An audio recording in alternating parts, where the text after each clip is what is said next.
Please میری ایک بات تو سن لیجیے۔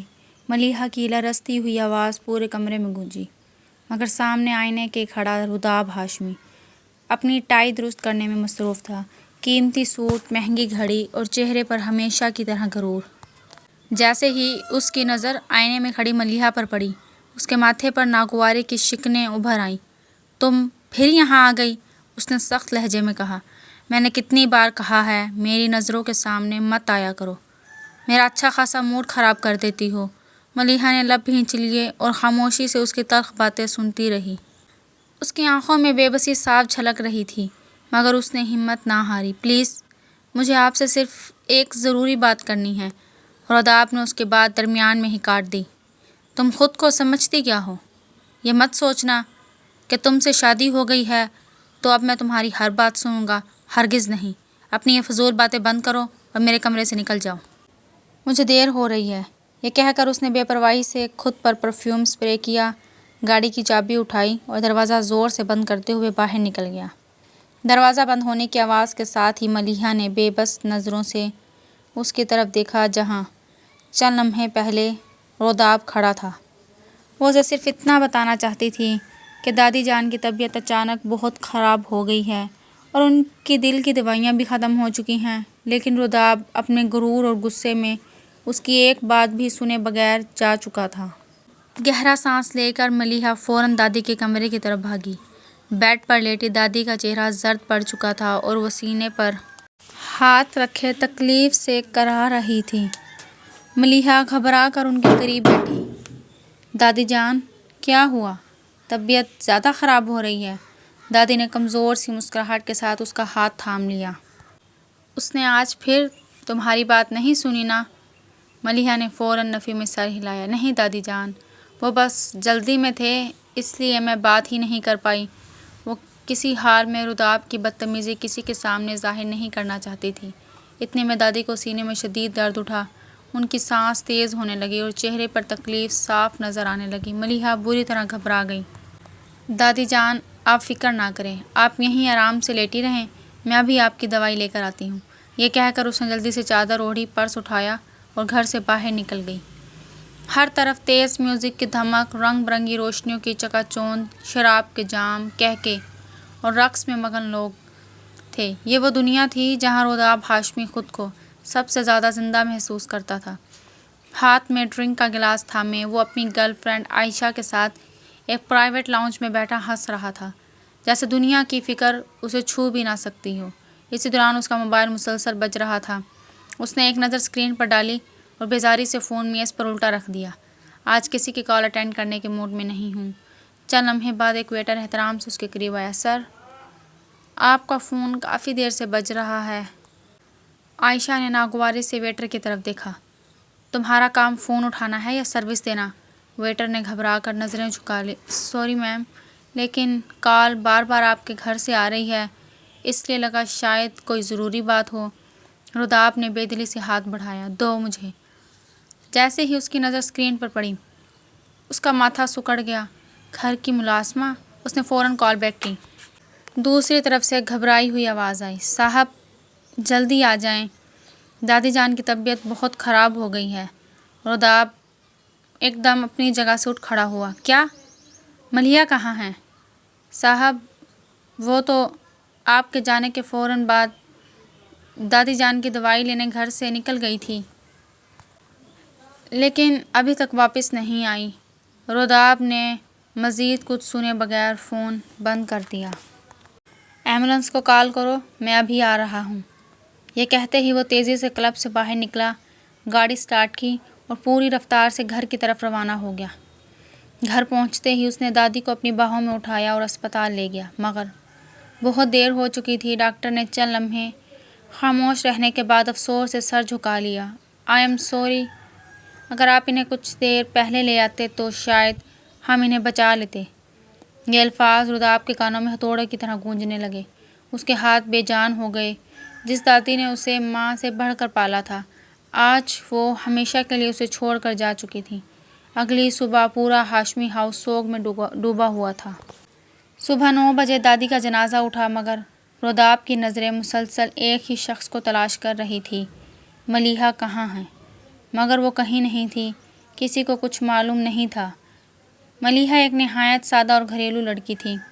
ولیمے کے بعد جب اس نے پہلی بار روداب ہاشمی کی بیوی بن کر اس گھر میں قدم رکھا تھا، تب سے آج تک وہ کبھی اس گھر کی دہلیز پار نہیں کر سکی تھی، اور آج پہلی مرتبہ وہ اکیلی گھر سے نکلی تھی اور خوف اس کے چہرے سے صاف جھلک رہا تھا۔ وہ کسی رکشے میں بیٹھنے کی ہمت بھی نہیں کر پا رہی تھی۔ ہر اجنبی چہرہ اسے خوفزدہ کر رہا تھا۔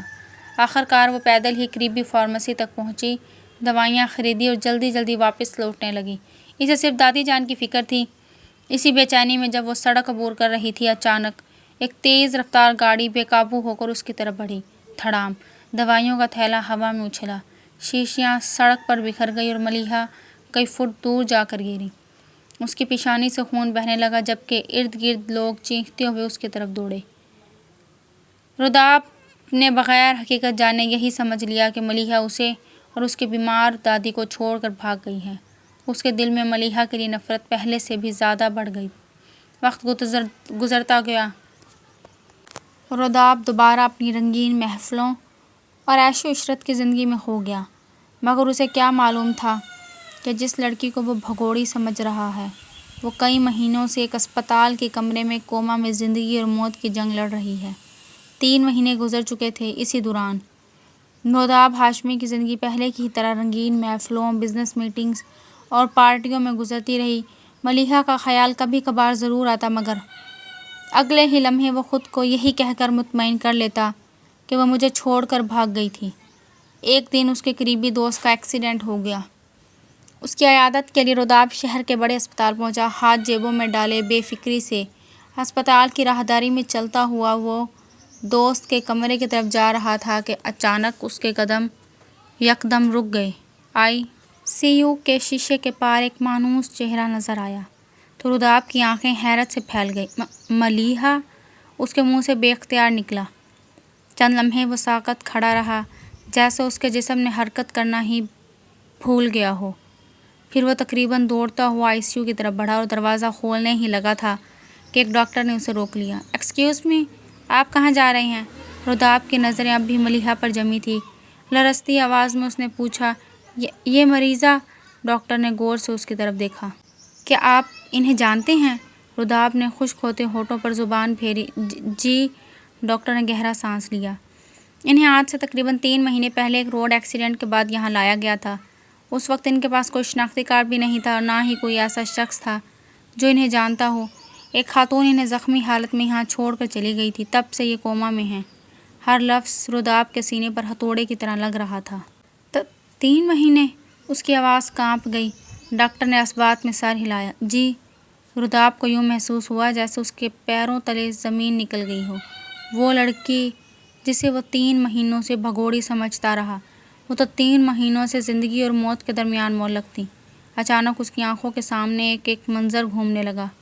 نکاح کی وہ شام، سرخ جوڑے میں شرماتی ہوئی ملیحہ، ولیمے کے بعد پہلی بار اس کا کمرے میں داخل ہونا، اور پھر اس کی اپنی نفرت بھری آواز، دادی جان کے کہنے پر میں نے تم سے شادی ضرور کر لی ہے، مگر یاد رکھنا میں تمہیں کبھی اپنی بیوی کا مقام نہیں دوں گا۔ میری نظروں کے سامنے مت آیا کرو۔ تم میری زندگی پر مسلط کی گئی ایک زبردستی ہو۔ ہر لفظ آج خنجر بن کر اس کے اپنے دل میں اتر رہا تھا۔ روداب دیوار سے ٹیک لگا کر آہستہ آہستہ فرش پر بیٹھ گیا۔ اس نے دونوں ہاتھوں سے اپنا چہرہ ڈھانپ لیا۔ برسوں بعد اس کی آنکھوں سے آنسو بہہ نکلے۔ وہ ٹوٹ چکا تھا۔ پہلی بار اسے احساس ہوا کہ اس نے کس قدر بے قصور لڑکی کے ساتھ ظلم کیا تھا۔ کچھ دیر بعد وہ خود کو سنبھال کر دوبارہ ڈاکٹر کے سامنے کھڑا ہوا۔ ڈاکٹر! اس کی آواز بھاری ہو چکی تھی۔ یہ میری بیوی ہے۔ ڈاکٹر حیرت سے اسے دیکھنے لگا۔ روداب نے نم آنکھوں سے کہا، اس کے علاج میں کوئی کمی نہ آنے دیجیے۔ جتنا بھی خرچ آئے گا میں ادا کروں گا۔ بس اسے بچا لیجیے۔ ڈاکٹر نے نرمی سے جواب دیا۔ یقین رکھیے، ہم پوری کوشش کر رہے ہیں۔ علاج میں کوئی کمی نہیں ہے، مگر مسئلہ جسم کا نہیں، شاید دل کا ہے۔ بعض اوقات انسان جینا ہی نہیں چاہتا اور ایسے مریضوں کو واپس لانا بہت مشکل ہو جاتا ہے۔ یہ سن کر روداب کی سانس رک سی گئی۔ وہ آہستہ آہستہ ICU کے شیشے کے قریب آیا۔ دوسری طرف ملیحہ بے حس و حرکت لیٹی تھی، چہرہ پہلے سے زیادہ زرد، ہاتھوں میں سوئیاں اور مشینوں کی مسلسل چلتی ہوئی آواز۔ روداب نے کانپتے ہوئے ہاتھ شیشے پر رکھ دیا۔ اس کی بند آنکھوں کو دیکھتے ہوئے پہلی بار دل سے ایک ہی دعا نکلی، ملیحہ ایک بار آنکھ کھول دو۔ اس بار میں تمہاری ہر بات سنوں گا، اس بار میں تمہیں کبھی تنہا نہیں چھوڑوں گا۔ آئی سی یو کے شیشے کے اس پار بے حس و حرکت لیٹی ملیحہ کو دیکھتے ہوئے روداب کی آنکھیں نم تھیں۔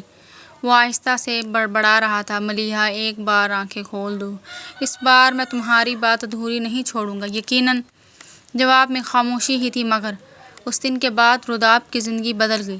ہر صبح ہسپتال آنا اب اس کی عادت بن چکا تھا۔ وہ گھنٹوں ملیحہ کے سرہانے بیٹھا رہتا، کبھی اس کے بکھرے ہوئے بال سمیٹ دیتا، کبھی اس کے خشک ہوتے ہونٹوں پر آہستہ سے اپنا ہاتھ رکھ لیتا۔ ایک دن اس نے دھیمی آواز میں کہا، جانتی ہو میں ہر بار تمہیں غلط سمجھتا رہا۔ چند لمحے خاموش رہ کر اس نے نظریں جھکا لیں۔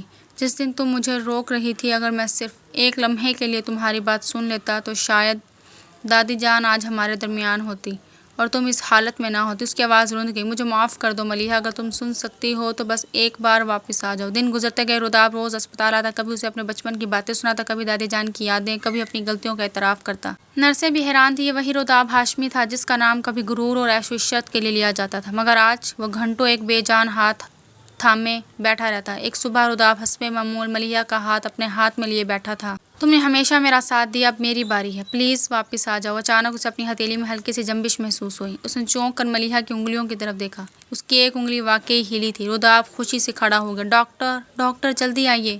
ڈاکٹر اور نرسیں فوراً کمرے میں پہنچے۔ چیک اپ کے بعد ڈاکٹر کے چہرے پر مسکراہٹ پھیل گئی۔ یہ بہت اچھی علامت ہے، لگتا ہے مریضہ کوما سے باہر آ رہی ہیں۔ اگر سب کچھ ٹھیک رہا تو انشاءاللہ بہت جلد ہوش میں آ جائیں گی۔ روداب نے بے اختیار سجدہ شکر ادا کیا، اس کی آنکھوں سے خوشی کے آنسو بہہ رہے تھے۔ چند دن بعد ملیحہ نے آہستہ آہستہ اپنی پلکیں کھول دیں۔ دھندلی نظروں سے اس نے سامنے دیکھا تو سب سے پہلے اسے روداب دکھائی دیا۔ وہ مسکرا رہا تھا، مگر اس کی آنکھیں مسلسل بھیگ رہی تھیں۔ تم واپس آ گئی، ملیحہ نے کمزور آواز میں کہا۔ آپ؟ روداب نے جھک کر اس کا ہاتھ تھام لیا۔ ہاں میں، لیکن وہ پرانا روداب نہیں جس نے تمہیں کبھی سمجھنے کی کوشش ہی نہیں کی۔ اس دن پورے اسپتال میں مٹھائیاں تقسیم کی گئیں۔ ہر ملازم یہی کہہ رہا تھا کہ شاید مریضہ کے ہوش میں آنے سے زیادہ خوش کوئی ہے تو وہ اس کا شوہر ہے۔ ملیحہ کی طبیعت روز بروز بہتر ہونے لگی۔ روداب خود اسے وقت پر دوائیاں دیتا۔ ملیحہ کی آنکھیں کھلنے کے بعد اگرچہ اس کی طبیعت دن بدن بہتر ہونے لگی تھی، مگر اس کے دل میں ایک ہی فکر ہر وقت بسی رہتی تھی۔ ایک دن روداب حسب معمول اس کے پاس بیٹھا تھا کہ ملیحہ نے آہستہ سے اس کی طرف دیکھا۔ روداب، ملیحہ، دادی جان کہاں ہیں؟ مجھے ان کے پاس لے چلیں، وہ میری بہت فکر کر رہی ہوں گی۔ یہ سنتے ہی روداب کے چہرے کی مسکراہٹ جیسے لمحے بھر میں مانند پڑ گئی۔ اس کی آنکھیں بے اختیار نم ہو گئی، مگر اگلے ہی لمحے اس نے خود کو سنبھال لیا۔ اس نے ہلکی سی مسکراہٹ کے ساتھ کہا، پہلے تم مکمل ٹھیک ہو جاؤ، پھر ہم دونوں ساتھ چلیں گے دادی جان کے پاس۔ ملیحہ نے معصومیت سے سر ہلا دیا، جبکہ روداب نے نظریں چرا لیں۔ وہ جانتا تھا یہ سچ سننے کے لیے ملیحہ ابھی بالکل تیار نہیں تھی۔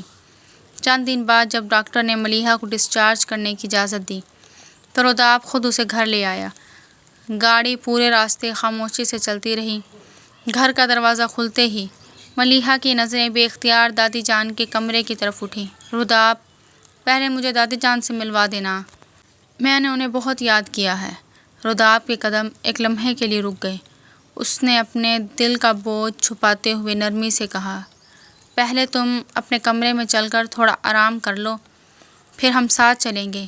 وہ ملیحہ کو سہارا دے کر کمرے تک لایا، احتیاط سے بستر پر بٹھایا اور کمبل درست کر دیا، مگر خود کمرے سے باہر نکل آیا۔ کمرے سے نکلتے ہی اس کا دل بے چین ہو گیا۔ میں اسے کیسے بتاؤں، دادی جان کو گئے ہوئے 3 مہینے ہو چکے ہیں۔ کیا ملیحہ یہ صدمہ برداشت کر پائے گی؟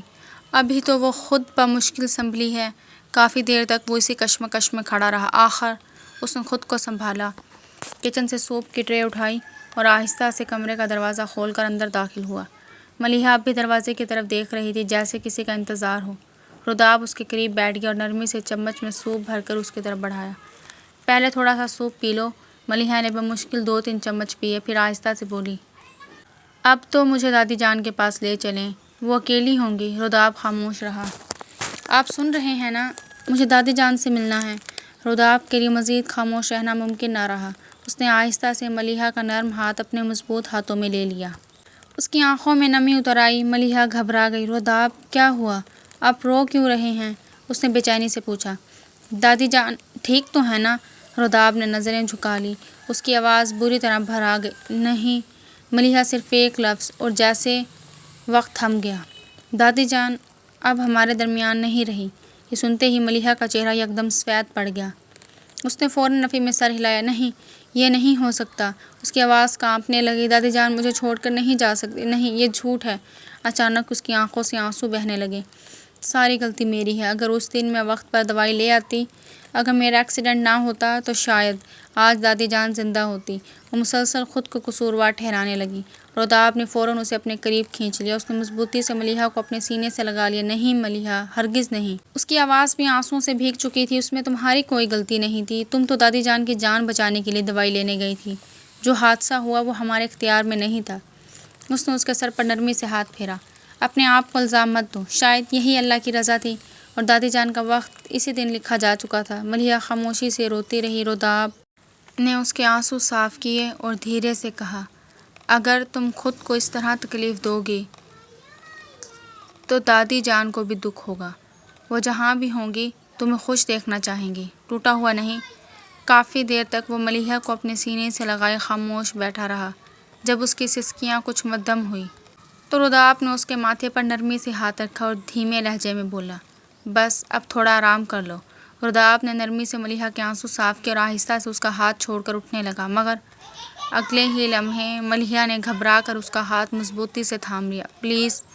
روداب نے پلٹ کر اسے دیکھا۔ ملیحہ کی آنکھیں پھر سے بھیگ چکی تھیں۔ آپ مجھے چھوڑ کر مت جائیے گا۔ اس کی آواز میں ایسا خوف تھا جیسے وہ دوبارہ کسی اپنے کو کھونے سے ڈر رہی ہو۔ روداب کے دل میں ایک ٹیس سی اٹھی۔ وہ فوراً واپس اس کے قریب آیا، اسے اپنے سینے سے لگا لیا اور اس کے سر پر نرمی سے ہاتھ پھیرتے ہوئے بولا، ٹھیک ہے، میں کہیں نہیں جا رہا۔ اس نے ہلکی سی مسکراہٹ کے ساتھ مزید کہا، میں یہی ہوں ہمیشہ تمہارے پاس۔ اب تم سکون سے آرام کرو۔ ملیحہ نے خاموشی سے سر ہلا دیا اور پہلی بار اس کے سینے سے لگ کر خود کو محفوظ محسوس کیا۔ وقت خاموشی سے آگے بڑھتا گیا۔ دعاؤں اور روداب کی بے لوث محبت نے ملیحہ کو آہستہ آہستہ مکمل صحت مند کر دیا۔ ایک خوشگوار صبح پورا ہاشمی ہاؤس تازہ چائے کی خوشبو سے مہک رہا تھا۔ ہلکے گلابی رنگ کے خوبصورت سوٹ میں ملبوس ملیحہ کچن میں کھڑی ناشتے کی تیاری کر رہی تھی۔ اس کے ہاتھوں میں سونے کے باریک کنگن چمک رہے تھے جو چند روز پہلے روداب خود بڑی محبت سے اس کے لیے لے کر آیا تھا۔ ملازمہ آگے بڑھی، بھابھی جان آپ رہنے دیں، میں چائے بنا دیتی ہوں۔ ملیحہ نے مسکرا کر سر ہلایا، نہیں، آج میں خود بناؤں گی۔ پھر اس نے اونچی آواز میں پکارا، روداب جلدی آ جائیں، ناشتہ ٹھنڈا ہو جائے گا۔ آ رہا ہوں۔ چند لمحوں بعد وہ سیڑھیاں اترتا ہوا کچن تک پہنچ گیا۔ جیسے اس کی نظر ملیحہ پر پڑی، اس نے مصنوعی ناراضی سے بھویں اسکیڑ لی۔ ملیحہ، میں نے تم سے کتنی بار کہا ہے کہ کچن میں کام نہیں کرنا؟ پھر اس نے ملازمہ کی طرف دیکھ کر کہا، اور تم لوگ کس لیے ہو؟ میں نے تمہیں اس لیے رکھا ہے کہ ملیحہ کو کوئی کام نہ کرنا پڑے۔ ملیحہ ہنسی، چائے کے کپ ٹرے میں رکھتے ہوئے بولی، میں نے بھی تو آپ سے کتنی بار کہا ہے کہ مجھے آپ کے لیے اپنے ہاتھ سے کھانا بنانا اچھا لگتا ہے۔ روداب نے بے بسی سے مسکرا کر کہا، لیکن میں تمہارا خیال رکھنا چاہتا ہوں۔ ملیحہ نے اشارے سے پوچھا، تو کیا آپ کو میرے ہاتھ کا کھانا پسند نہیں؟ روداب فوراً بولا، ایسی بات ہرگز نہیں، دنیا کا سب سے اچھا کھانا تمہارے ہاتھ کا ہی ہوتا ہے، میں تو صرف تمہاری فکر کرتا ہوں۔ دونوں مسکراتے ہوئے ڈائننگ ٹیبل پر آ بیٹھے۔ ناشتے کے دوران ہلکی پھلکی باتیں، مسکراہٹیں اور ایک دوسرے کو دیکھ کر چپکے سے ہنس دینا، یہی اب ان کی روزمرہ زندگی کا حصہ بن چکا تھا۔ ناشتہ ختم کر کے روداب نے اپنی گھڑی باندھی اور آفس جانے کے لیے کھڑا ہو گیا۔ دروازے تک پہنچ کر وہ رکا اور مسکراتے ہوئے بولا، اور ہاں، شام کو تیار رہنا۔ ملیحہ نے حیرت سے پوچھا، کیوں؟ روداب نے آنکھ مارتے ہوئے جواب دیا، ہم شاپنگ پر جا رہے ہیں اور اس پر کوئی بہانہ نہیں چلے گا۔ ملیحہ کے چہرے پر کھلنے والی مسکراہٹ شاید کسی بھی جواب سے زیادہ خوبصورت تھی۔ واقعی؟ بالکل، کیونکہ اب تمہاری ہر خواہش میری ذمہ داری ہے۔ ملیحہ نے دل ہی دل میں دادی جان کے لیے دعا کی۔ آج اسے پہلی بار محسوس ہوا کہ دادی جان کا کیا گیا فیصلہ غلط نہیں تھا۔ جس رشتے کی بنیاد مجبوری پر رکھی گئی تھی، وہ اب محبت، اعتماد اور احترام کا سب سے مضبوط رشتہ بن چکا تھا۔ روداب ہاشمی صرف ایک اچھا شوہر ہی نہیں بلکہ ایک بہترین انسان بھی بن گیا تھا، اور یوں برسوں کی دوریاں ختم ہو گئیں، غلط فہمیاں مٹ گئیں اور ان دونوں کی زندگی ایک نئی خوبصورت شروعات کے ساتھ ہمیشہ کے لیے خوشیوں سے بھر گئی۔